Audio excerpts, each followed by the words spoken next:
Expert ইংলিশের পক্ষ থেকে শুরু করছি আজকের আলোচনা। ১৬তম বেসরকারি শিক্ষক নিবন্ধন ২০১৯ সালে আসা স্কুল পর্যায়ের প্রশ্ন এবং এটার ইংরেজি অংশের প্রশ্নের বিশ্লেষণ করব এবং প্রশ্ন সমাধান দিব। আমি আছি আপনাদের সাথে আলিম স্যার, রাইটার এক্সপার্ট ইংলিশ। আর আপনাদের সাথে আজকে যে আলোচনাটা হবে এটা একটা মডেল টেস্ট হিসাবে নেবেন। ২৫টা কোশ্চেন নিজেরা সলভ করবেন এবং শেষ পর্যন্ত দেখা যাবে আলোচনা শেষে কার কয়টা হচ্ছে। তো চলুন প্রথম প্রশ্নে যাই। আজকের প্রথম প্রশ্নের আগে যাওয়ার আগে আমরা একটা গবেষণা করে রেখেছি যে আজকের যে মোট আমাদের ২৫টা প্রশ্ন, সেই ২৫টা প্রশ্নের একটা গবেষণা এখানে দেওয়া আছে যে কোন কোন চ্যাপ্টার থেকে এই ২৫টা প্রশ্ন এসেছে। সেই গবেষণাটা আমরা লাস্টেও দেখব। তো আমরা চলে যাই আজকে প্রথম প্রশ্নে। Affirmative two negative question number 1। So এটাকে খুব ঝটপট উত্তর করে ফেলতে হবে, টাইম দেওয়া যাবে না। দেখেন এখানে বলছে যে অ্যাফার্মেটিভ টু নেগেটিভে হি ট্রাইড হিজ বেস্ট, সে তার সর্বোচ্চ চেষ্টা করলো। এটা হলো নেগেটিভ, নেগেটিভ করতে হবে। হি ট্রাইড, সে চেষ্টা করলো, হিজ বেস্ট। তো বলেন এটাকে কি অ্যান্সার করা যাবে? হি ট্রাইড হিজ বেস্ট, এটা বাংলাটা হচ্ছে সে তার সর্বোচ্চ চেষ্টা করলো। এর মানে সে তার চেষ্টার কোনো ত্রুটি রাখলো না, এরকমটা অর্থ দিচ্ছে। সো এটা অ্যান্সার হবে he left no stone unturned. এটা একটা idioms and phrase. Leave no stone unturned মানে কোনো পাথরই না উল্টিয়ে না রাখা। এর মানে আমার যতবার মনে পড়ে আপনাদের সাথে 2 মাসের ফ্রি ক্লাসে এই প্রশ্নটা বা এই লিভ নো স্টোন আনটার্নড আমি না হলেও 10 বার পড়াইছি। দেখছেন একই জিনিস প্রচুর বার কমন পড়ে, প্রচুর কমন পড়ে, কিন্তু আপনারা যদি এক্সপার্টের সাথে লেগে থাকেন এগুলো আপনার প্র্যাকটিস হয়ে যাবে। সো এটা অ্যান্সার হচ্ছে সি নাম্বার। ওকে, আশা করি পারবেন। Next, right form of verbs, এই অধ্যায় থেকে আসছে 2টা প্রশ্ন। রাইট ফর্ম অফ ভার্ব থেকে 2টা প্রশ্ন আসছে, 2টা প্রশ্ন আসছে। এগুলো সবই আপনারা এক্সপার্ট ইংলিশ বইতে পাবেন, কোনো সমস্যা নাই, একদম ইজি টাইপের কোশ্চেন। কিন্তু দেখার বিষয় হলো সামনের পরীক্ষাগুলোতে কি হুবহু কোশ্চেন থাকবে নাকি একটু চেঞ্জ করে কোশ্চেন আসবে, এইটা বুঝতে হবে। আচ্ছা দেখেন, right form of verb, right form of verb থেকে কয়টা কোশ্চেন? 2টা কোশ্চেন। কি কি? she was used to dash the poor, she was used to dash the poor। এখানে used to আছে তাই না? used to এর আগে যদি বি ভার্ব থাকে, রুলসটা বা স্ট্রাকচারটা অনেকেরই জানা আছে। সেটা হলো বি প্লাস used to থাকলে এরপরে ভার্ব প্লাস আইএনজি বসে। সো স্ট্রাকচারটা আপনারা জানেন, যারা তো জানেন, আর যারা না জানেন সেটা একটু লিখে নেবেন। ঠিক আছে? বলছে যে be use to plus verb plus ING 2 number. So এটার অ্যান্সার হচ্ছে ইউজ টুর পরে হবে ভার্বের সাথে আইএনজি, সি নাম্বার, ভার্বের সাথে আইএনজি। ফারজানা, এখানে ইন্দুর নাই, এখানে বিড়াল আছে। হ্যাঁ, আমি সত্যি ভয় পেয়ে গেছি, কারণ কিছু একটা ভেঙেছে, ক্লাস শেষে দেখতে পারবো। আচ্ছা 3 নাম্বার বলছে ইট ওয়াজ হাই টাইম, এটা ছিল একটা উত্তর সময় বা এটাই একটা উপযুক্ত সময়। সো এইখানে একটা জিনিস মনে রাখবেন, it is time, it is high time, it was high time ইত্যাদি যদি কোনোভাবে থাকে তাহলে আমরা এখানে কি ব্যবহার করতে পারি? মনে রাখতে হবে যে it is time, it is high time এগুলো যাই থাক, এগুলোর পরে যদি সাবজেক্ট উল্লেখ থাকে তাহলে আমরা ওই সাবজেক্টের পরে যা ব্যবহার করব সেটা হচ্ছে ভি2 বা ভার্বের পাস্ট ফর্ম। সো 3 এর অ্যানসারটা হচ্ছে এ নাম্বার, আর 2 এর অ্যানসারটা হচ্ছে সি নাম্বার। কি পারবো না সবাই? সো আপনাদেরকে এই 2টা নিয়ম মনে রাখবেন। এখন আরেকটা জিনিস এখানে বলে দেই যে ইট ইজ টাইম বা ইট ইজ হাই টাইম এগুলোর পরে যদি সাবজেক্ট না থাকে তাহলে কিন্তু ইনফিনিটিভ হয়, এইটা মুখস্থ করে নিতে পারেন। কারণ হচ্ছে এইটা পরিবর্তন হয়ে রুলসটা আসতে পারে। যদি কোনো ক্রমে এখানে উই নাই কথার কথা, তখন কিন্তু আপনাকে অ্যান্সার করতে হতো টু চেঞ্জ, তখন অ্যান্সার করতে হতো to change.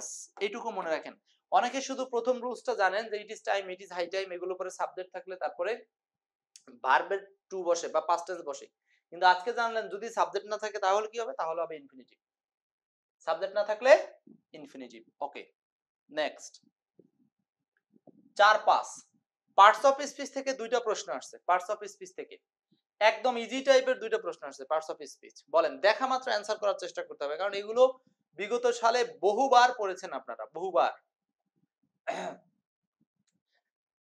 which of the noun of the word brief, তো বলছে ব্রিফ শব্দটার নাউন কি? ব্রিফ শব্দটার নাউন কি? ব্রিফ শব্দটার নাউন কি হবে?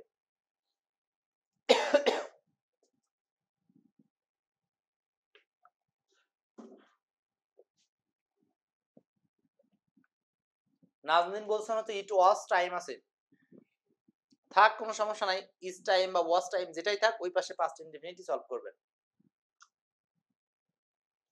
তো ব্রিফ শব্দটার বাংলাটা হচ্ছে সংক্ষিপ্ত, যেটা আসলে নিজে একটা অ্যাডজেক্টিভ ওয়ার্ড, নিজে একটা অ্যাডজেক্টিভ ওয়ার্ড। সো এটা নাউন হচ্ছে ব্রিভিটি, মানে সংক্ষিপ্ততা। ব্রিভিটি মানে কি? সংক্ষিপ্ততা। Okay, next 5 number, they tell us a tale about a tail. আচ্ছা, সেন্টেন্সটা খুব সুন্দর, বলছে দে টেল আস, তারা আমাকে বললো একটা লেজ সম্পর্কে, অ্যাবাউট এ টেইল মানে একটা লেজ সম্পর্কে একটা গল্প বললো। খুব সুন্দর একটা সেন্টেন্স। তো এটা হচ্ছে এই টেল মানে কি? এই টেল মানে হচ্ছে একটা গল্প, টেল মানে গল্প। এই টেইলের ভার্ব হচ্ছে টি ডবল, টেল মানে বলা। আর এই টেইল মানে হচ্ছে লেজ, এই টেইল মানে লেজ, মানে বিড়ালের লেজ আছে যেটা, লেজ। তো they tell us a tale about a tail. তো এখানে এই আর্টিকেল এর পরে এটাও একটা নাউন, এই আর্টিকেল এর পরে এটাও একটা নাউন। তো আমার কাছে জানতে চাইছে টেল, এই টেল হচ্ছে একটা নাউন ওয়ার্ড, একটা নাউন ওয়ার্ড। যদি কোনো ভাবে বলতো যে এই টেল শব্দের ভার্ব কি, তাহলে আমরা কি অ্যান্সার করতাম? এই টেল। সো পরীক্ষক এই কোশ্চেনটা দেখে হুবহু এই কোশ্চেনটা আবার করবে না, হয়তো এখান থেকে ঘুরিয়ে একটা প্রশ্ন তৈরি করে আবার আপনাদেরকে দিবে। এই জন্য প্রত্যেকটা প্রশ্নের এগেইনস্টে একটা বিশ্লেষণ মাথায় রাখবেন। সেই বিশ্লেষণ মাথায় রাখতে পারলে আপনি পরীক্ষায় গেইন করবেন, যে কোনো সাবজেক্টের ক্ষেত্রেই। প্রিপোজিশন থেকে আসছে দুইটা প্রশ্ন, প্রিপোজিশন থেকে দেখেন, যেখানে আপনারা ইউটিউব বা অন্যান্য জায়গাতে সবার কাছে পাবেন শুধুমাত্র এই কোশ্চেনগুলোর সলিউশন, কিন্তু আমরা একেবারে বিশ্লেষণ করে দেখাচ্ছি যাতে আপনি সাজেশন করে এই অধ্যায়গুলো পড়তে পারেন। দেখছেন, এমন কোনো পরীক্ষা নাই যেখানে প্রিপোজিশন থেকে কোশ্চেন হয় নাই। বেশি না, ঘুরিয়ে ফিরে 15-20টা অধ্যায় কিন্তু আপনাদের জন্য পড়াশোনার জিনিস। তো প্রিপোজিশন থেকে আসছে দুটো প্রশ্ন। 6 নাম্বারটা কি বলছি? কার্ড ইজ, এইটা বাংলা হচ্ছে দই। খান তো আপনারা নাকি? আচ্ছা, বলছে card is made dash milk, card is made dash milk. So এখানে মেড এর পরে কি হবে? এখন এই যে মেক এর সাথে আমরা জানি যে দুইটা প্রিপোজিশন ঝামেলা করে, একটা হচ্ছে ওয়াফ আর একটা হচ্ছে ফ্রম। মেক অফ আর হলো মেক ফ্রম।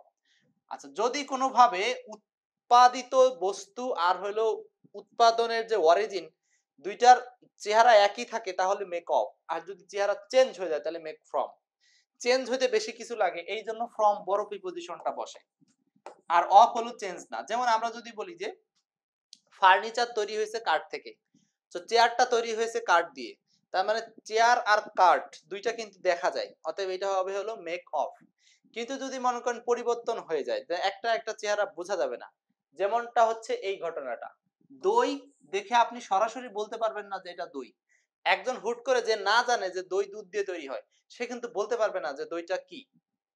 ঠিক আছে, তার মানে এইখানে বিষয়টা হচ্ছে যে সরাসরি এটা চেনা যাবে না, এই ক্ষেত্রে ব্যবহার করতে হবে ফ্রম। তো 6 এর অ্যানসারটা হচ্ছে ডি নাম্বার, 6 এর answer D. 7, she has no taste, taste for, taste for music. এই টেস্ট ফর মানে স্বাদ বলতে আসলে এটা বোঝানো হচ্ছে যে রুচি, রুচি, রুচির অর্থে। সো রুচি কথাটা আসলে সব সময় এটা খেয়ে স্বাদ বুঝতে হবে এরকমটা না, এটা হলো পঞ্চ ইন্দ্রিয়ের মাধ্যমে আপনি বুঝতে পারলেই হলো। এর মধ্যে রুচিটা হচ্ছে এটা কি কানের ইন্দ্রিয় আর কি, ধরেন শ্রবণ ইন্দ্রিয়। ঠিক আছে, তো 7 এর অ্যানসারটা হচ্ছে এই B number, for, taste for. He has no taste for music, তার মিউজিকে কোনো আগ্রহ বা ইন্টারেস্ট বা রুচি নাই। ক্লিয়ার? 7 এর অ্যানসারটা বি নাম্বার। আশা করি মনে থাকবে সব। আপনারা এই যে গ্রুপ ভার্ব যখন মেক আলোচনা করেছি আমরা, তখন এক্সপার্ট বই থেকে এগুলো দেখাইছি যে মেকের সাথে কখন কি হয়। সেটা আপনারা group verb expert English plus YouTube থেকে আপনারা দেখে নিতে পারেন যে গ্রুপ ভার্ব মেকের uses by Abdul Alim sir, তখন পেয়ে যাবেন ইউটিউবে। সাবজেক্ট ভার্ব এগ্রিমেন্ট থেকে দুইটা প্রশ্ন আসছে, সাবজেক্ট ভার্ব এগ্রিমেন্ট থেকে, সাবজেক্ট ভার্ব এগ্রিমেন্ট থেকে। ওকে, বলছে the headmaster and the president of the school dash present in the last meeting. আচ্ছা, এই প্রশ্নটা খুবই গুরুত্বপূর্ণ একটা প্রশ্ন, কারণ আমি অনেক দিন পরে এই টাইপের একটা কোশ্চেন বিগত সালে আসা দেখলাম, মানে এই রুলসটা থেকে। সেটা হলো এন্ড এর সাথে পদবীর ব্যবহার। রুলসটার নাম কি বলেন? রুলসটার নাম মনে রাখবেন, সেটা হচ্ছে এন্ড এর সাথে পদবীর ব্যবহার, এন্ড এর সাথে পদবীর ব্যবহার, এন্ড এর সাথে পদবীর ব্যবহার, এন্ড এর সাথে পদবী। সো এন্ড এর সাথে পদবী কি? যেমন এন্ড এর উভয় পাশে দুইটা পদবী মানে মানুষের পরিচয়, হেডমাস্টার একটা পরিচয়, প্রেসিডেন্ট একটা পরিচয়। সো এইটা একজন ব্যক্তি না দুইজন ব্যক্তি তা বোঝার উপায় হচ্ছে এই যে উভয়ের সামনে যখন আর্টিকেল আলাদা আলাদা করে থাকবে তখন বুঝতে হবে এখানে মানুষ হলো দুইজন। সো এই মানুষ একজন হেডমাস্টার, ধরেন এর নাম আলাদা, দা প্রেসিডেন্ট এ একজন আলাদা, কিন্তু এখানে দি না থাকলে বুঝাইতাম যে সে একজনই, তখন বুঝাইতো দা হেডমাস্টার এন্ড প্রেসিডেন্ট মানে একজন ব্যক্তি। কিন্তু এখন যেভাবে আছে ডাবল দি আছে, তার মানে হলো এখানে দুইজন ব্যক্তি। কজন ব্যক্তি বলেন? দুইজন। তাহলে রুলসটা হচ্ছে যে এন্ড দ্বারা যুক্ত পদবীগুলো সকল পদবীর সামনে আর্টিকেল থাকলে বুঝতে হবে আলাদা আলাদা ব্যক্তিকে বোঝাচ্ছে, তখন সাবজেক্ট হবে প্লুরাল, তখন সাবজেক্ট হবে প্লুরাল। আর সাবজেক্ট প্লুরাল তো ভার্ব প্লুরাল, খুবই স্বাভাবিক। তো এখন আমরা সাবজেক্ট প্লুরাল বুঝে নিয়েছি, এখন এখানে ভার্ব বসাতে হবে। দেখেন ভার্বটা কি, ওয়াজ হবে না, এটা সিঙ্গুলার। ওয়্যার হতে পারে, হ্যাভ হতে পারে, আর হ্যাডও হতে পারে, কোনো সমস্যা নাই। কিন্তু হ্যাভ হবে না, এর আরেকটা কারণ হচ্ছে এই বাক্যে লাস্ট আছে। সো এটাও আপনাকে দেখতে হবে, টেন্সের সাথে ম্যাচিং হচ্ছে না, এই জন্য এটাও হবে না। ঠিক আছে, সো এখানে হবে ওয়্যার অথবা হ্যাড বিন। দুরন্ত প্রতীক বলছেন, ইউটিউবে দেখছেন টেস্টিন। হ্যাঁ টেস্টিন আরেকটা আছে, কিন্তু টেস্টের সাথে দুইটা প্রিপোজিশন আছে, ইনও আছে ফরও আছে। আচ্ছা তাহলে এখানে হবে হচ্ছে হ্যাড বিন অথবা ওয়্যার, হ্যাড বিন অথবা ওয়্যার, কোনটা অ্যান্সার হতে পারে? এখন আপনারা একটু বলার চেষ্টা করেন। এটা অ্যান্সার হবে ওয়্যার। Were present. কেন প্রেজেন্ট? কারণ এই যে প্রেজেন্ট শব্দটা, এইটার আগে আমরা ব্যবহার করব ওয়্যার, মানে উপস্থিত ছিল অর্থে। আর হ্যাড বিন মানে হইয়া ছিল, এরকমটা অর্থ মিলবে না। অর্থটা হচ্ছে সরাসরি সিম্পলি মিলবে যে হেডমাস্টার এবং প্রেসিডেন্ট, স্কুলের হেডমাস্টার এবং প্রেসিডেন্ট মানে সভাপতি were present in the last meeting, গত মিটিং এ উপস্থিত ছিল। এই প্রেসিডেন্ট মানে রাষ্ট্রপতি না, সভাপতি। ঠিক আছে, next 9 number, the father with his 7 daughters. এই যে আরেকটা প্রশ্ন আসছে সাবজেক্ট ভার্ব এগ্রিমেন্ট থেকে। সাবজেক্ট ভার্ব এগ্রিমেন্ট থেকে দেখেন সাবজেক্ট থাকে প্রিপজিশনের আগে। তো the father and his 7 daughters, পিতা এবং তার 7 জন কন্যা, পিতা এবং তার 7 কন্যা ড্যাশ লেফট দ্য হাউস, বাড়ি ত্যাগ করছে। আচ্ছা এখন প্রশ্নটা হলো এটা অ্যানসার কি দেব আমরা, বলেন 9 নাম্বারটা বলেন সবাই। 9 নাম্বার, মুনতাহা, মীরা, শারমিন। হ্যাঁ অনেকে আনসার করছেন, সবাই উত্তর করতে থাকেন, আমি দেখছি সবাইকে, কোনো সমস্যা নাই।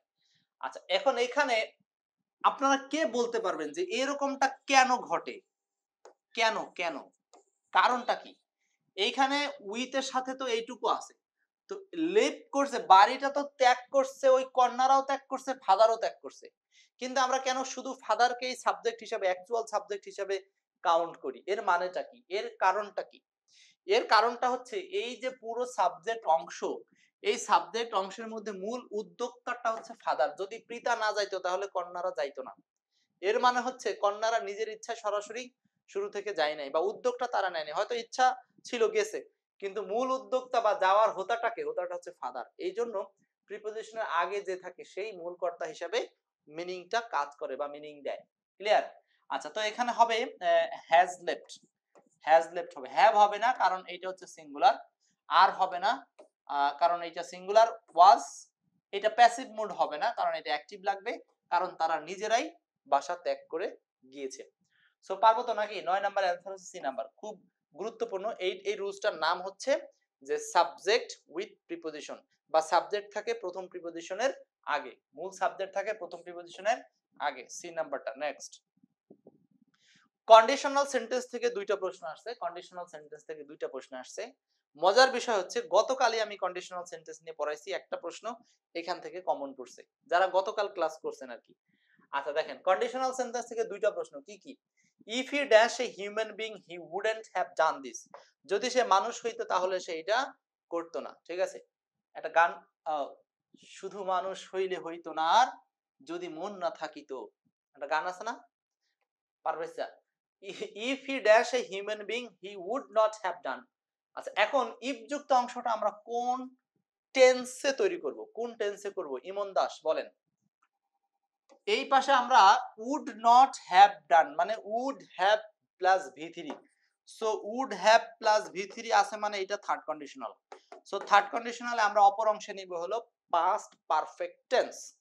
তো পাস্ট পারফেক্ট টেন্স এখানে একটাই অ্যানসার, কোনো সুযোগ নাই অন্য কিছু করার, সেটা হলো এই সি নাম্বার।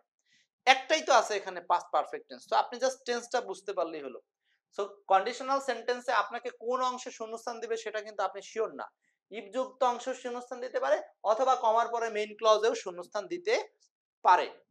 সাধারণত আমরা অভ্যস্ত হচ্ছে এই পরের অংশে শূন্যস্থান পূরণ করে, আর এইখানে শূন্যস্থান দিয়েছে ইফ যুক্ত অংশে। তো আপনারা মনে রাখবেন যে ইফ যুক্ত অংশে কোন টেন্স হবে সেটা আপনারা পরের অংশ দেখে বুঝতে পারবেন। পরের অংশে যদি V3 থাকে, I mean would have, could have, might have plus V3, তো আগের অংশ হবে পাস্ট পারফেক্ট। সো এখানে অ্যানসারটা হবে হ্যাড বিন, হ্যাড বিন। সমস্যা নাই তো কারো নাকি? আশা করি কোনো সমস্যা নাই। হিমু আপু আছেন, কিটা মুন্নি আক্তার। আচ্ছা, আপনাদেরকে যে মাঝে মধ্যে আমি নাম ধরে ডেকে ফেলি, এতে কি আপনাদের কোনো মানে কষ্ট হয় নাকি? মানে ভুল হইলে মাফ করে দিয়েন, কারণ হলো অনেক সময় যে ভাইয়া আপু মানে বলতে গেলে যে অতবার বলতে এতগুলো শব্দ বলতে হয়, একটু কষ্ট হয়। একবারে বলে রাখলাম, আপনারা সবাই আমার ভাই, সবাই আমার আপু, সবাই আমার সিনিয়র, সবাই আমার চেয়ে বড়। বলে রাখলাম মাঝে মধ্যে একটু আদর করে নাম ধরে ডাকি, এই আর কি। আচ্ছা, 11 নম্বর এই প্রশ্নটাই কিন্তু গতদিন এইটা অ্যাডভান্স রুলসটা আমি পড়িয়েছি। গত ক্লাস যারা ছিলেন দেখেন কমন পড়ছে। তার মানে কি অ্যাডভান্স রুলস থেকে কোশ্চেনটা আসছে সেই 19 সালে। সেই 19 সালে আসা এই অ্যাডভান্স রুলটা আজও পর্যন্ত বিভিন্ন বইতে ইনক্লুড করা নাই। এক্সপার্ট ইংলিশে ইনক্লুড করা আছে। ইভেন সেই ইনক্লুড করা নাই, আবার পড়ায়ও না, ফাঁকি দেয় সব টিচাররা। এই যে এই বইতে আছে, এই বাট ফরের রুলসটা পাবেন আপনারা। তো বাট ফর ইওর হেল্প, তো যারা ক্লাস দেখেছিলেন তারা বলেন তো এইটুকু দেখে বলেন এটা কোন কন্ডিশনালে আছে। যারা গতকাল ক্লাস করেছিলেন বলেন এটা কোন ক্লাসে আছে, মানে এটা কোন কন্ডিশনালের মধ্যে পড়ছে। 11 নাম্বারটা যারা গতদিন ক্লাস করেছিলেন তারা জানেন এইটা হচ্ছে ইফ যুক্ত নেগেটিভ থার্ড কন্ডিশনাল। তার মানে এটার স্ট্রাকচারটা এরকম ছিল, if plus subject plus had plus not plus V3 dot dot, এরকমটা ছিল। তার মানে ইফ যুক্ত পাস্ট পারফেক্ট টেন্সের নেগেটিভ স্টাইলে ছিল, সেটাকে সংক্ষিপ্ত করে এইভাবে লেখা হয়েছে। সো এইটা হলো মূলত এরকম ছিল যে এরকম বাক্যটা ছিল, if you had not helped, if you had not helped, এইটা ছিল হলো মূল বাক্য। কিন্তু আপনাদেরকে পরীক্ষার হলে কনফিউজড করার জন্য একটু অ্যাডভান্স লার্নিং, আসলে ইংরেজরা একটু শর্টকাট পছন্দ করে, ওরা এই জন্য এই সমস্ত গতানুগতিক স্ট্রাকচার বাদ দিয়ে পারতপক্ষে সব জায়গাতে শর্টকাট দেওয়ার চেষ্টা করে। সো এইটা একটা শর্টকাট। তো বাট ফর ইওর হেল্প কথাটা বাংলা হচ্ছে যদি তুমি সাহায্য না করতে। কিন্তু দেখেন এই জায়গাতে কোনো জায়গা থেকে নটের কোনো ছোঁয়া আছে? ছোঁয়া নাই, কিন্তু নটের কোনো ছোঁয়া নাই। তার মানে রুলসটা আপনাকে পড়তেই হবে, না পড়লে এই রুলসটা পারবেন না, জানতে হবে আগে থেকে। তো এখন আসেন বাকি অংশে থার্ড কন্ডিশনাল স্টাইলে would could might have plus V3 হবে, would could might plus have plus V3, answer হচ্ছে এই নাম্বার, আর তো নাই। উইল হবে না, উইল হবে না, উড প্লাস V1 হবে না, অ্যানসার এই নাম্বার। পারবেন তো সবাই নাকি? দেখেন একটা অ্যাডভান্স রুল শিখে ফেললাম, চেঞ্জ করতে পারি, সবাই বুঝতে পারছি না? আনারুল ভাই, নিজু সিনোনিম অ্যান্টোনিম থেকে তিনটা প্রশ্ন আসছে, তিনটা প্রশ্ন আসছে সিনোনিম অ্যান্টোনিম থেকে। তার মানে কি আমি যে অধ্যায়গুলোর নাম বলতেছি খাতায় লিখে রাখেন, আপনি 4-5টা আমাদের এই ধরনের সলিউশনের ক্লাস দেখলে আপনি নিজেই বুঝবেন ইংলিশ আর আয়ত্তন কতটুকু পড়তে হবে। অনেকে না বুঝে এক একটা ইংলিশ বই পড়েন, বিশাল বড় বড় বইয়ের পুরোটা পড়ার চেষ্টা করেন, না বড় বই থাকতে পারে কিন্তু আপনি সেখান থেকে বাছাই করে অল্প জিনিস পড়বেন। ঠিক আছে? হ্যাঁ, তাজুল ভাই বলেছেন হচ্ছে নাম ধরে ডাকলে ভালো লাগে। যাক, ভালো লাগলো আপনার কথা শুনে। সিনোনিম অ্যান্টোনিম থেকে তিনটা প্রশ্ন আসছে, তিনটা প্রশ্ন। আমি ক্লাসে থাকা অবস্থায় এই সমস্ত মেমোরাইজিং জিনিসগুলো পড়াই, ক্লাসে না হলে আপনি 10 15 20 বার মুখ দিয়ে উচ্চারণ করার টাইম পাবেন, ততবারই উচ্চারণ করবেন প্লিজ। কারণ আপনি এটাই সুযোগ, যতবার উচ্চারণ করে নিতে পারেন। তো দেখেন তো সিনোনিম অ্যান্টোনিম থেকে তিনটা প্রশ্ন আসছে। প্রথম প্রশ্নটা 12 নাম্বার, বলছে the antonym of the word benign. এটা কিন্তু বিগিন না ভাই, অনেকে বিগিন উচ্চারণ করে ফেলবে শর্টকাট করে। এটা হচ্ছে বিনাইন, বিনাইন, BENIGN, বিনাইন। এই বিনাইন মানে কি? বিনাইন, বিনাইন মানে হচ্ছে এটা হলো দয়ালু, বা কোনো বিষয়ে আপনি কারো প্রতি সদয়, আন্তরিক। দেখেন অনেকগুলো সিনোনিমাস বাংলা আপনারা পড়ে ফেলবেন, দয়ালু, সদয়, আন্তরিক, মহব্বত, বা কি বলতে পারেন ইতিবাচক সারা শব্দ, এরকম পজিটিভিটি মাইন্ড যেটা। তো 12 এর অ্যানসারটা হচ্ছে বিপরীত চেয়েছে, তো অ্যানসার হচ্ছে ম্যালিগন্যান্ট। ম্যালিগন্যান্ট কথাটার বাংলা হচ্ছে হিংসা বিদ্বেষ। ম্যালিগন্যান্ট, হিংসা বা বিদ্বেষ। ম্যালিগন্যান্ট, হিংসা বা বিদ্বেষ, বিদ্বেষ বানান কি? এরকম। ম্যালিগন্যান্ট মানে কি? হিংসা বা বিদ্বেষ। আর বাকি শব্দগুলোর মিনিং ব্লেসড, আশীর্বাদ, টেনফোল্ড, টেনফোল্ড মানে 10 গুণ, হ্যাঁ। আর পিচফুল মানে শান্তিপূর্ণ, পিচফুল মানে শান্তিপূর্ণ, টেনফোল্ড মানে 10 গুণ, এই ফোল্ড মানে গুণ, এইট ফোল্ড মানে 8 গুণ, নাইন ফোল্ড মানে 9 গুণ। মনে থাকবে, এটা একটা ক্লু, কিন্তু ভালো একটা জিনিস যে আপনি ফোল্ড দিলে সেটা গুণ বোঝায়। টেনফোল্ড 10 গুণ, 9 গুণ, নাইন ফোল্ড, এইট ফোল্ড, এরকম করে বলা যায়। আর 13 নাম্বারটা অপোজিট অফ দ্য ওয়ার্ড স্ল্যাগিশ। স্ল্যাগিশ মানে কি? ধীরগতি। স্ল্যাগিশ মাঝে মধ্যে বানান আসে, ডাবল জি আছে, হ্যাঁ। স্ল্যাগিশ, স্ল্যাগিশ কি? ধীরগতি। তো ধীরগতি বলতে আমরা কোনটা অ্যানসার করব? ও, এটার অপোজিট চাইছে। ধীরগতির অপোজিট হবে অবশ্যই চটপটে, অ্যানিমেটেড। অ্যানিমেটেড মানে কি? চটপটে, চটপটে বা দ্রুত বা গতিশীল। স্ল্যাগিশ ধীরগতি বা মন্থর গতি। ঠিক আছে, পারবো তো? চলছে 16তম শিক্ষক নিবন্ধন স্কুল পর্যায়ে 2019 সালে আসা প্রশ্নের ইংরেজি অংশের বিশ্লেষণ। চলে যাব পরের প্রশ্নে। বাকিগুলো মিনিং জানেন। ডাল, বোকা, স্লো। স্লো হচ্ছে ধীরগতি, হেভি মানে হচ্ছে ভারী। 14 নম্বর, what is the antonym of abduct? Abduct মানে কি? অ্যাবডাক্ট, দেখেন এই অ্যাবডাক্টের মিনিং আমি বহুবার জীবনে পড়েছি, লিখেছি, উত্তর করেছি, কিন্তু আজকে যখন আমি প্রথম দেখলাম এটা, তখন আমি ভুলে গেছি অ্যাবডাক্ট মানে কি। মানে একটা জিনিস আপনি যদি প্র্যাকটিস না করেন ভুলে যাবেন, এটাই স্বাভাবিক, এটাই স্বাভাবিক, হতাশ হওয়ার কোনো কারণ নাই। আমি আজকে পারিনি, যে কারণে কি করছি জানেন? পরের শেষে আমি আবার ডিকশনারি দেখে যে লিখে রাখছি। অ্যাবডাক্ট মানে কি বলেন? অ্যাবডাক্ট মানে হলো অপহরণ করা বা কোনো কিছু কেড়ে নেওয়া বা জোর করে কোনো কিছুকে বা কাউকে নিয়ে যাওয়া, এটার নামই হচ্ছে অ্যাবডাক্ট। সো অ্যাবডাক্টের বিপরীত কি হবে? আমরা একটু ক্লাসটা শেয়ার করে দিই, যারা পরে আসছেন একটু ক্লাসটা শেয়ার করে দিবেন, ইউটিউবে যারা দেখছেন চ্যানেলটা সাবস্ক্রাইব করে রাখবেন। আচ্ছা দেখেন, তাহলে এখানে অ্যাবডাক্ট শব্দের বাংলাটা হচ্ছে হলো অপহরণ করা বা তুলে নিয়ে যাওয়া। এটা হচ্ছে কিডন্যাপের মতো, হ্যাঁ, টেক অ্যাওয়ে আনলফুলি। এই দুটোই হচ্ছে সিনোনিম, বাট আমার চাইছে কি? আমার চেয়েছে হচ্ছে অ্যান্টোনিম। সো অ্যাবডাক্টের অ্যান্টোনিম হবে এই রিস্টোর, মানে ফিরিয়ে দেওয়া, হ্যাঁ। ওই যে বন্দি বিনিময় আর কি, ধরেন ওই টাকার বিনিময়ে ফেরত দিয়ে দিল, অপহরণ। অপহরণ করার বিপরীত হচ্ছে রিস্টোর, কাউকে কোনো কিছু ফিরিয়ে দেওয়া বা দিয়ে দেওয়া। দুরন্ত পথিক, রায়হানুল ইসলাম শুভ। ওকে, পারবো তো সবাই নাকি? মনে থাকবে এই তিনটা ওয়ার্ডই কিন্তু গুরুত্বপূর্ণ, আপনি যে কোনো পরীক্ষা পেয়ে যাবেন, খুব সহজ। পরে আফসোস করবেন, আহা ওই যে পড়ছিলাম আলিম স্যারের ক্লাসে, কিন্তু ওই আফসোসে কাজ হবে না ভাই। আপনি যদি আফসোস ছাড়া পরীক্ষার হল থেকে বের হয়ে আসতে চান, তাহলে আমি যেগুলো পড়াচ্ছি দয়া করে এগুলো একটু বারবার রিভাইজে রাখবেন। এই ক্লাসের লিংক গুলো হাতে রাখেন, ক্লাসগুলো বারবার দেখেন। আচ্ছা, নেক্সট প্রশ্ন, ফ্রেজাল ভার্ব থেকে আসছে দুইটা প্রশ্ন। ফ্রেজাল ভার্ব, ফ্রেজাল ভার্ব থেকে দুইটা প্রশ্ন আসছে। Phrasal verb, don't dash what you can do today, আর একটা হচ্ছে instead of confirm you can say. কনফার্মের পরিবর্তে আমরা কি বলতে পারি? আরেকটা হচ্ছে don't dash what you can do today, যা তুমি আজ করতে পারো তা কি করবে না। তো এই দুটোই ফ্রেজাল ভার্ব থেকে আসছে। সো গ্রুপ ভার্ব বা ফ্রেজাল ভার্বের একটা সিরিজ কিন্তু এক্সপার্ট ইংলিশ শেষ করেছে, যেটা আপনি দেখবেন যে গ্রুপ ভার্বের অনেক ক্লাস ওই ইউটিউবে দেওয়া আছে আমাদের, হ্যাঁ, সবগুলো ক্লাসই কিন্তু আমরা এখানে নিয়েছিলাম টুকটুক করে, যারা শুরু থেকে ক্লাস দেখেন তারা জানেন। সো এটা পুটের সাথে অনেকগুলো ব্যবহার আছে। পুট টু কোনো ইডিয়মস নাই, পুট লেফট মানে এটার বাংলা ফেলে রাখা, কিন্তু এখানে এই পুট লেফট একসাথে ব্যবহার হতে পারে না।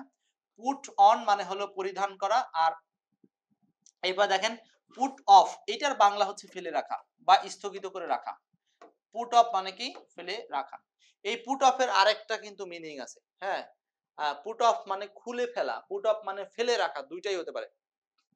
এখন অনেকের মাথায় কিন্তু পুট অফ মানে এক এক প্রকার ঘুরে যে পুট অফ মানে মনে হয় বাতি নেভানো, না খবরদার। পুট আউট মানে বাতি নেভানো। আমরা যে কারেন্টের সুইচ, সেটা আপনি আজকে 10 বার কারেন্টের সুইচ এরকম করে টিপবেন আর বলবেন হচ্ছে put out, put out, put out মানে নেভানো। পুট আউট মানে কি বলেন? নেভানো। মনে থাকবে, পুট আউট মানে নেভানো, বাতি নেভাবেন। 16 নাম্বার, তুমি দিও না কো বাসর ঘরে, সেই গানটা হারিয়ে গেছে, অনেক আগে ছিল। ইনস্টিড অফ, সালমান গান। আচ্ছা, ইনস্টিড অফ বাংলা কি? বাংলা হচ্ছে কনফার্ম, সরি, কনফার্মের পরিবর্তে আমরা কি ব্যবহার করতে পারি? কনফার্ম, এটা হচ্ছে বেয়ার আউট। বেয়ার আউটের বাংলাটা অ্যাকচুয়াল বাংলা হচ্ছে সমর্থন করা। অ্যাকচুয়াল বাংলা কি বলেন? সমর্থন করা। বাংলা হচ্ছে সমর্থন করা। লাবণী শেখ বলছেন 16 বি, 16 এ নাম্বার স্যার, বি হবে না। বেয়ার অন কথাটার মানে হলো ফলপ্রসূ হওয়া, বা ফলপ্রসূ হওয়া মানে কি? ফলপ্রসূ হওয়া মানে হচ্ছে ওই আর কি,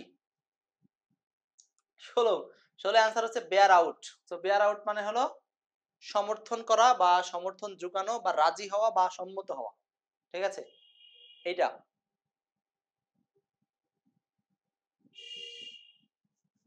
লেটস এগ্রি অন ডিসএগ্রি, না এগ্রি টু ডিসএগ্রি। একটা ফ্রেজ আজকে শিখলাম, let's agree to disagree. Let's agree to disagree, এটার একটা বাংলা হচ্ছে যে চলো আজকা মানে দুইজনে একমত হয়ে যাব অমতের উপরে। সেটা কি? যেমন আমি এই ফ্রেজটা আজকে শিখলাম, সেটা হলো যে আমি বলতেছি আবার প্রবাদটা, আচ্ছা এটা একটু চেঞ্জ করে দিয়ে আপনারা অ্যান্সার করতে থাকেন। তো বলতেছিলাম যে লেটস এগ্রি টু ডিসএগ্রি, এটার বাংলাটা হচ্ছে এরকম, লেটস এগ্রি টু ডিসএগ্রি, মানে চলো আমরা অসম্মতির উপরে সম্মতি পোষণ করি। এর মানে কি, ধরেন আপনি একটা মোবাইল কিনতে যাচ্ছেন অ্যাপল ব্র্যান্ডের, আরেকজন একটা মোবাইল কিনতে যাচ্ছে হলো ভিভো ব্র্যান্ডের। এখন দুইজনে কথা ছিল একই মডেল কিনবো দোকানে গিয়ে, কিন্তু দুইজনের দোকানে গিয়ে মত চেঞ্জ হয়ে গেল। তখন আমরা দুইজনে ঝগড়া করে সম্মতির সূচক লাস্টে এসে বললাম চলো আমরা অসম্মতিতেই সম্মতি পোষণ করি, যে ঠিক আছে তাহলে তুমি ভিভো কিনো আমি অ্যাপেল কিনি। এটাকেই বলা হচ্ছে লেটস এগ্রি টু ডিসএগ্রি। আচ্ছা, যাই হোক আমরা ফাঁকতালে একটা নতুন জিনিস শিখে ফেললাম। স্পেলিং থেকে একটা প্রশ্ন আসছে, স্পেলিং থেকে which is the correct spelling। এখানে দেখি আপনারা 17 নম্বর হয়তো অ্যান্সার করে ফেলছেন। মিস চি ভাস, এই যে দেখেন মিস চি ভাস, মিস চি চি, এখানে একটা ই আছে কিন্তু এইটা ধরতে হবে। মিস চি ভাস, ইটা ধরতে হবে নাহলে কাজ হবে না। মিস চি বাস, তাই না? আর বাকিগুলো ভুল, বাকিগুলো ভুল, বাকিগুলো ভুল। আচ্ছা, অমনিভাস নাকি এটা? অমনিয়াস না, অমিনাস হবে এটা, এটা হবে অমিনাস, অমনিয়াস না। আচ্ছা, তারপর কি এক্সটেনশন, এটা সি হবে না, এটা হবে এস। আচ্ছা, তারপরে এখানে হেজিটেশন, এখানে এস হবে না, এখানে আবার টি হবে, ঠিক আছে। আর অমনিয়াস না, এটা হচ্ছে অমিনাস, অমিনাস, ও ইউএস, অমিন আস, অমিন আস, এটা হবে হলো সঠিক বানান। তো সবগুলো বানান ক্লিয়ার, বাকি তিনটাই ভুল ছিল। এটা এস হবে না, টি হবে, ওখানে সি হবে না, এস হবে। আর এটা ঠিক ছিল, মিসচিভাস। এই চারটা শব্দের বাংলাটা একটু দেখে নিতে পারেন এখান থেকে, চারটা শব্দের বাংলা। এই যে অমিনাস, অমিনাস মানে অশুভ সংকেত, এক্সটেনশন প্রসারণ, হেজিটেশন দ্বিধা, আর মিসচিভাস দুষ্টমি। এখানে কিন্তু আবার বলতেছি এই ইটাকে হাতে রেখেন, নালে কিন্তু ঝামেলা। কারণ পরীক্ষার হলে আপনার এই বানানটা আজকে সঠিক দিয়েছে, আপনি দেখেন নেক্সট পরীক্ষা দেন এই বানানটাই ভুল অপশন দিবে, বুঝতেছেন? তো পরীক্ষক যখন এই বিগত সালে কোশ্চেনটা যদি কথার কথা সে নিল হাতে যে প্রশ্ন পড়বো, তখন আপনার এই চারটা অপশনকে ঘুরিয়ে আপনাকে নতুন কোশ্চেন তৈরি করে দিবে। আমাদের সমস্যা হলো আমরা বিশ্লেষণটা পড়বো না, ধরা খাবো, বুঝতে পারছেন? লাবণী শেখ, শারমিনা রুনা, মনে রাখেন চারটা বানান। অমিনাস, অমিনাস অশুভ সংকেত, হ্যাঁ অমিনাস। আরেকটা হচ্ছে এক্সটেনশন, অমনিয়াস না কিন্তু অমিনাস, হেজিটেশন, আর হলো মিসচিভাস। নেক্সট চলে যাই পরের প্রশ্নে। ভয়েস চেঞ্জ থেকে আসে একটা প্রশ্ন, মোট 25টা প্রশ্ন, দেখবো কে কয়টা পারেন। আমরা কিন্তু একটা মডেল চেঞ্জ দিচ্ছি, চ্যালেঞ্জ থাকলো, ক্লাসটা একটু শেয়ার করেন, ক্লাস থেকে হারাই দেন না। আই স হিম প্লে, আমি তাকে খেলতে দেখলাম। এই জায়গাতে একটা সমস্যা আছে, এই জায়গাতে অনেকেই বলবেন যে এটা আসলে ভুল আছে, প্লে এর জায়গাতে হওয়া উচিত ছিল প্লেইং, আমরা একটা রুলস পড়ি সেই অনুযায়ী। কিন্তু এটা চেঞ্জ করার ক্ষমতা বা দায়িত্ব আমাকে তারা দেয়নি, তারা বলেছে এই বাক্যটাকে আপনি প্যাসিভ করেন, এইটুকু দায়িত্ব দিছে। সো এখানে প্লে আছে, সেটা নিয়ে আমাদের মাথা ব্যথা করে লাভ নাই, ঠিক আছে। নরমালি আমরা ওখানে প্লেইং করতাম, যাই হোক এখন আর সুযোগ নেই। সো এটাকে আমরা প্যাসিভ মুড করব। মনে রাখবেন যে বাক্যে দুইটা অবজেক্ট থাকে, যেমন হিম একটা, আর প্লেইংটাও নরমালি এক প্রকার হিম অবজেক্টের মতো লাগে, কিন্তু এটাকে অবজেক্ট ধরা যাবে না। একজন অবজেক্ট হচ্ছে হিম, তো হিম থেকে অবজেক্ট হয়ে যাবে সাবজেক্ট, হি, কোনো সমস্যা নাই। স ভাবটা হলো ভি2, আর ভি2 কে আমরা প্যাসিভ করি হচ্ছে কি দিয়ে, ওয়াজ অথবা ওয়্যার দিয়ে, প্লাস ভি3 সার্চ করব। সো কোন অপশনে ওয়াজ ওয়্যারের সাথে ভি3 আছে সেটাই হবে অ্যানসার। তো সমস্যা হলো সবগুলোতেই ওয়াজের সাথে ভি3 আছে, এই যে ওয়াজ সিন, তো সবগুলোতেই তো আছে। এখন আপনি কি করবেন দেখেন, পড়ে গেছেন না বিপদে, এই বিপদে উদ্ধারের জন্য উপায় হচ্ছে এই যে টু প্লে। কারণ আপনি সিন ভার্বের পরে নতুন একটা ভার্ব আনবেন, সেটা হবে ইনফিনিটিভ। তার মানে সি ভার্বের পরে আমরা যখন নতুন আরেকটা ভার্ব আনবো, সেটা তৈরি করতে হবে ইনফিনিটিভ। সরাসরি আসছে, কিন্তু মাঝখানে কোনো কিছু নাই। এটা যেমন সি আর প্লের মাঝখানে হিম ছিল, তো এখানে সি আর প্লের মাঝখানে কিছু নাই, তখন আমাকে টু ব্যবহার করতে হবে। এটা হলো ইনফিনিটিভ নিতে হবে। He was seen to play by me, he was seen to play by me. Playing হবে না, খুব সাবধান। এখানে আবার হিম হবে না, কারণ প্লেকে আমরা সাবজেক্ট করতে পারবো না। অ্যান্সার হচ্ছে ডি নাম্বার। তো ভয়েস চেঞ্জ কিন্তু আমাদের জন্য খুব গুরুত্বপূর্ণ, কারণ ভয়েস চেঞ্জ থেকে প্রায় সকল পরীক্ষাতেই একটা দুইটা কোশ্চেন থাকে।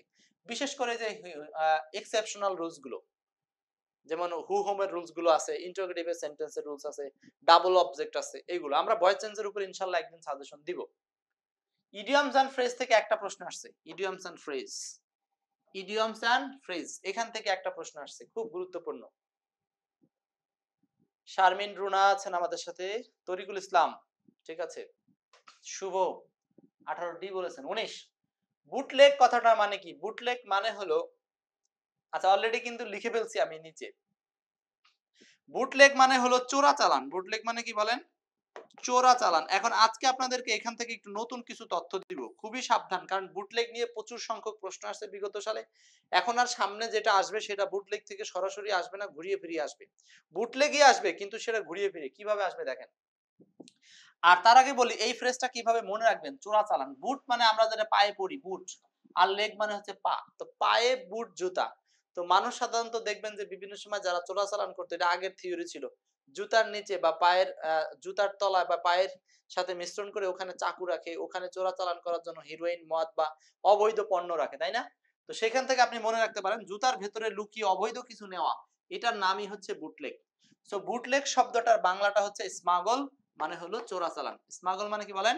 চোরাচালান। স্মাগল বানানটা খেয়াল রাখেন, স্মাগল ডাবল জি আছে, হ্যাঁ, স্মাগল, এটার বাংলা কি আসলে? চোরাচালান। সবাই একটু কমেন্টে লিখে ফেলেন। এখন এখান থেকে নতুন একটা জিনিস শেখাবো, সেখানে নিচ্ছি। তাহলে নরমালি এই পর্যন্ত আপনারা জানেন বুটলেগ, বুটলেগ হচ্ছে স্মাগল। ও আরেকটা কথা জানি, বুটলেগ এখানে কিন্তু মাঝখানে স্পেস নাই, মাঝখানে স্পেস নাই, ডিকশনারি আমি আজকে দেখেছি স্পেস নাই। বড়জোর একটা প্রয়োজন হলে আপনি হাইফেন দিতে পারেন, সেটা আলাদা কথা। এবার আসেন নতুন তথ্য দেখাই বুটলেগ থেকে। দেখেন, স্ক্রিনশট দেন দ্রুত, এসএস স্ক্রিনশট দিয়ে এসএস লিখেন, স্ক্রিনশট দিয়ে এসএস লিখেন। এক নম্বর পয়েন্ট হলো বুটলেগ, এটার বাংলাটা চোরাচালান, ঠিক আছে। এটা অ্যাডজেক্টিভ হিসেবে কাজ করবে কিভাবে? যখন কেউ একটা পণ্য বিক্রি করতে আনছে, কিন্তু সেটা সে চুরি করে বিক্রি করতে আনছে, অথবা সে একটা অবৈধ পণ্য বিক্রি করতে আনছে, তখন ওই পণ্যটার নামে নামের আগে যোগ হয়ে যাবে বুটলেগ। তো আপনি বলতে পারেন বুটলেগ পেন, মানে চোরাচালানের বা অবৈধ একটা কলম, এরকম করে আপনি বলতে পারেন। যেমন এই যে দেখেন বুটলেগ অ্যালকোহল, হ্যাঁ, তার মানে কি? অবৈধ অ্যালকোহল, বা বুটলেগ সফটওয়্যার, বা বুটলেগ জিন্স প্যান্ট, এরকম করে কিন্তু আমরা বলতে পারি। তার মানে বুটলেগ শব্দটা তখন অ্যাডজেক্টিভ হিসেবে কাজ করবে। সো অদূর ভবিষ্যতে আপনাকে জিজ্ঞেস করলো বুটলেগ কোন পার্টস অফ স্পিচ, খুব সাবধান। প্রথমত অ্যানসার করবেন অ্যাডজেক্টিভ। দ্বিতীয়ত কথা, এটাকে অ্যানসার করবেন হচ্ছে এটা একটা আনকাউন্টেবল নাউন, এটা একটা আনকাউন্টেবল নাউন। কিভাবে? ধরেন বুটলেগ, আপনি সরাসরি বুটলেগের পরে কোনো প্রোডাক্টের নাম বললেন না, সরাসরি বললেন বুটলেগ, বললেন যে এই বোতলের মধ্যে যা আছে তা হলো বুটলেগ, এর মানে কি? এটা একটা অবৈধ, অবৈধ কোনো একটা জিনিস আছে বোতলের মধ্যে। তো এটার নাম হচ্ছে চোরাচালান না, এটার নাম হচ্ছে অবৈধ কোনো একটা পণ্যকে বোঝানোর জন্য ওভারঅল সেন্সে একসাথে বলা হয় বুটলেগ। ক্লিয়ার? তো সকল অবৈধ পণ্যগুলোকে সমন্বিত একক অর্থে যে বলা হয়, সেই জন্য এটার নাম হলো আনকাউন্টেবল হয়ে গেছে। ঠিক আছে, কথাটা বুঝতে পারছেন কিনা? তাহলে বুটলেগ হচ্ছে, এটা একটা আনকাউন্টেবল নাউন সেন্সও ব্যবহার করতে হবে, যেটা ইলিগাল রেকর্ডিং মিউজিক, সেটা ভিডিও বুটলেগ হতে পারে, মানে চোরাচালান হতে পারে, বা অবৈধ পন্থায় পাইরেসি হতে পারে, বই পাইরেসি হতে পারে, নানান ভাবে বলতে পারেন। 3 নাম্বারটা হচ্ছে বুটলেগ, এটা একটা ভার্ব হিসেবেও ব্যবহার হতে পারে। কি যন্ত্রণা দেখেন, ভার্ব হলে বুটলেগ, বুটলেগিং, বা যেটা আমরা ইন্ট্রানজিটিভ ট্রানজিটিভ উভয় ভার্ব হিসেবে পাবো। জাস্ট তথ্য করে জানাই রাখলাম এই বুটলেগ সম্পর্কে, মাথায় রাখেন বুটলেগ তিনটা ওয়ার্ড, একটা হচ্ছে অ্যাডজেক্টিভ, একটা হচ্ছে আনকাউন্টেবল নাউন, আর একটা হচ্ছে ভার্ব। ক্লিয়ার? আশা করি মনে থাকবে। নেক্সট চলে যাব আজকের আলোচনায় পরের প্রশ্নে, 20 নাম্বার। টেন্স থেকে দুইটা প্রশ্ন আসছে, টেন্স থেকে দুইটা প্রশ্ন আসছে। চলছে 16তম শিক্ষক নিবন্ধন স্কুল পর্যায়ে আসা 2019 সালের ইংরেজি প্রশ্নের বিশ্লেষণ এবং সাজেশন। টেন্স থেকে দুইটা প্রশ্ন আসছে। টেন্স থেকে এক নম্বরটা বলছে which while I play in the field I saw a dead cow, বাহ, মরা গরু দেখছে। যখন আমি মাঠে খেলতেছিলাম তখন আমি একটা মরা গরু দেখলাম। সো এটার বাংলাটা কি? এটাকে বলা হয়, এই রুলসটাকে বলা হয় যে অতীতকালে দুটি কাজের মধ্যে, আবার বলতেছি অতীতকালে দুইটা কাজের মধ্যে একটা কাজ চলছিল, তার মধ্যে আরেকটা কাজ ঘটে গেল। এমন যদি হয় তাহলে যেটা চলছিল সেটা কন্টিনিউয়াস, যেটা ঘটে গেল সেটা হলো ইনডেফিনিট, যেটা ঘটে গেল সেটা হলো ইনডেফিনিট। তো এখানে দেখেন, যখন সে মাঠে খেলতেছিল তখন সে গরু দেখলো, তার মানে একটা কাজ চলতেছিল, চলতেছিল কি, যখন সে খেলতেছিল এটা চলতেছিল, আর তখন একটা গরু দেখলো, চলার মাঝে একটা কাজ ঘটে গেল। সো এটা অ্যান্সার হবে verb plus ING past continuous, answer হবে বি নাম্বার, অ্যান্সার বি। পারবো না সবাই? মুনতাহা আফরিন, শারমিন রুনা। তাহলে while I was playing in the field I saw a dead cow। এরকম হাজার হাজার ঘটনা আপনি তৈরি করতে পারবেন। যখন আমি রান্না করতেছিলাম তখন আগুন লেগে গেল, তার মানে একটা চলতেছিল আর একটা ঘটলো। যখন সে রান্না করতেছিল তখন তার হাত পুড়ে গেল। হতে পারে না? একটা কাজ চলছিল আর একটা ঘটলো। এই যে আজকে যেটা ঘটছে, যখন আমি ক্লাস নিচ্ছিলাম তখন অন্য ঘরে কিছু একটা শব্দ হলো, তার মানে একটা কাজ চলছিল আর একটা কাজ ঘটলো, এরকম। সো এইটাই যদি আবার প্রেজেন্ট টেন্সের সেন্স হয়, যেমন আমারটা প্রেজেন্ট টেন্স, যখন আমি ক্লাস নিচ্ছি তখন আপনারা ক্লাস দেখছেন, তাই না? এটা দুইটা একই সাথে ঘটতেছে, কন্টিনিউয়াস, কিন্তু ঘটে শেষ হয়ে গেল যখন আমি ক্লাস নিচ্ছি, তখন একটা গ্লাস পড়ে গেল। এইটার ক্ষেত্রে কি হবে? একটা হবে প্রেজেন্ট কন্টিনিউয়াস আর একটা হবে প্রেজেন্ট ইনডিফিনিট। মনে থাকবে? তো বর্তমান কালে যদি এরকম হয় যে একটা কাজ চলে আর একটা কাজ হয়, তখন একটা কন্টিনিউয়াস আর একটা ইনডিফিনিট। অতীতকালে হইলে একটা কাজ চলছিল একটা কাজ ঘটে, তাহলে একটা হলো পাস্ট ইনডিফিনিট আর একটা হলো পাস্ট কন্টিনিউয়াস। খুবই সহজ একটা সেন্স। এই সেন্সকে খাটিয়ে আপনি হোয়াইল এবং হোয়েন এর প্রচুর প্রশ্ন সলভ করতে পারবেন। আশা করি এটা বুঝতে পারছেন সবাই। Next 21 number, choose the correct sentence. এখানে কোনটা সঠিক উত্তর হবে? আমরা কিন্তু প্রায় শেষ পর্যায়ে চলে আসছি। 21, চুজ দ্য কারেক্ট সেন্টেন্স। খুবই এইটাও আমার মনে পড়ে, আমি যতদিন ধরে ক্লাস নিচ্ছি, আজ 3 মাস ধরে ফ্রি ক্লাসে, প্রচুর এই এই এই প্রশ্নটা দেখা যায়, প্রচুর আসছে। হ্যাং, আপনারা উত্তর করেন দেখি কার কার মনে আছে নাকি আজও হ্যাং থেকে হ্যাং হয়ে যাচ্ছেন। হ্যাং দেখে হ্যাং হবেন না। হ্যাং এর সাথে দুইটা ব্যবহার আছে, একটা হলো ফাঁসি দেওয়া, আরেকটা হচ্ছে কোনো কিছু ঝুলানো, কোনো কিছু ঝুলানো। যদি আপনি ফাঁসি দিতে চান তাহলে লাগবে দড়ি, আর দড়ি লাগবে মানে কিচ্ছু না, সরাসরি এই ওয়ার্ডটার সাথে দড়ি বসাই দিবেন। দড়ি মানে ইডি। দড়ি মানে কি মনে রাখবেন? দড়ি মানে হলো ইডি। দড়ি মানে ইডি, হ্যাংড, হ্যাংড। আচ্ছা, কোনো কিছু বস্তু ঝুলাইতে চান তাহলে আপনি ইউ আকৃতির একটা হ্যাঙ্গার ব্যবহার করবেন। হ্যাঙ্গার ব্যবহার করতে চাইলে এই এ কে তৈরি করে ফেলতে হবে U, H U N G, hung, আর একটা হলো H U N G, Hang. ব্যাস, এইবার দেখেন আমি যে সূত্রটা দিলাম এই সূত্রটা মনে থাকলে আপনার আজীবন মনে থাকবে। এবার এই সেন্টেন্সে হ্যাং দ্বারা কি বোঝাচ্ছে? মার্ডার, মানুষকে মারে ফেলাইছে, তার মানে ফাঁসিতে ঝুলাইছে। তো ফাঁসিতে ঝুলাইলে লাগবে দড়ি, আর দড়ি মানে হ্যাং এর সাথে ইডি, ইডি, ইডি, ইডি, সবগুলোতে ইডি আছে, কোনো সমস্যা নাই। তাহলে এই প্রশ্নের সমস্যাটা কি? এই প্রশ্নের সমস্যাটা আসলে কোথায়? সমস্যাটা হচ্ছে হ্যাং এর সাথে ফর, সবগুলোই ঠিক আছে, তাহলে ঝামেলাটা কি বুঝলাম না। ও, had been hanged, has been hung, ও বানানের সমস্যা আছে ভাই, হাং হবে না। এই তো ভুল কোথায় দেখছেন? আমার নিজের চোখে পড়ছিল না। হাংড বলে কিছু নাই, হাংড ভুল শব্দ, শুধু হাং আছে, শুধু হাং আছে, মনে থাকবে। এইটা ঠিক আছে, এটা প্যাসিভ মুডে, হি ওয়াজ হ্যাংড ফর মার্ডার, এইটা অ্যান্সার, সি নাম্বার উত্তর হইতে পারে, কোনো ভুল নাই। হি ওয়াজ হাংড ফর, ও এখানেও হাং আছে, হাং, এটাও ভুল, কারণ এখানে বানানে ভুল আছে, বানানে ভুল আছে। আর এ নাম্বার ভুল কেন? He had been hanged for murder, murder, murder, এই দুটো তো দেওয়াই যায়। কিন্তু এখন এই দুইটার মধ্যে আপনি যদি মনে করেন যে আসলে কোনটা অ্যাকচুয়ালি দেওয়া উচিত, তো দুটোই সঠিক নাকি দুইটার মধ্যে কোনো ঝামেলা আছে? না, প্যাসিভ মোডে দুইটাই সঠিক, 21 নাম্বার। কিন্তু আমরা যদি বলি এই দুইটার মধ্যে প্রাধান্য কোনটা দেব, তাহলে আমরা প্রাধান্য দেব সি নাম্বার, প্রাধান্য দিব সি নাম্বার। ঠিক আছে, মনে থাকবে সবাই? হ্যাঁ, ঝুলানো বোঝালে হাং হবে, সেটাই বলতেছি। তো সেটাই অনেকের মনে থাকে না, তখন এই যে ইউ আকৃতির হ্যাঙ্গার ব্যবহার করবেন। হ্যাঙ্গারটা এরকম থাকে না, উল্টা দিলে কি হয়? ইউ হয়ে যায়। সো ওইটাই আপনি মনে রাখবেন যে কোনো কিছু ঝুলানো অর্থে এই হাং হবে। এটা হলো মনে রাখার ক্লু দিলাম। এই ক্লুগুলো সব এক্সপার্ট ইংলিশ বইতে পাবেন, সব এক্সপার্ট ইংলিশ বইতে সুন্দর করে কমন মিস্টেক একটা অধ্যায় আছে, দেখবেন সেখানে সব সাজানো আছে কমন মিস্টেক, এরকম 27টা কমন মিস্টেক দেওয়া আছে। নেক্সট, ট্রান্সফরমেশন অফ সেন্টেন্স থেকে দুইটা প্রশ্ন আসছে, ট্রান্সফরমেশন অফ সেন্টেন্স থেকে দুটো প্রশ্ন আসছে। Transformation of sentence, I went there to seek a job. I went there to seek a job. I went there to seek a job. এটাকে বানাইতে বলছে কম্পাউন্ড। তো কম্পাউন্ড সেন্টেন্সের ফিচার্সটা কি? কম্পাউন্ড সেন্টেন্সের ফিচার্স কি বলেন, কি হবে এটা? 22 নাম্বারটা 22।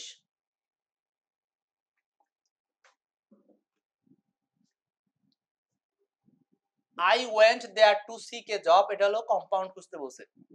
তো কম্পাউন্ড মানে নিঃসন্দেহে ওই সেন্টেন্সে কি লাগবে?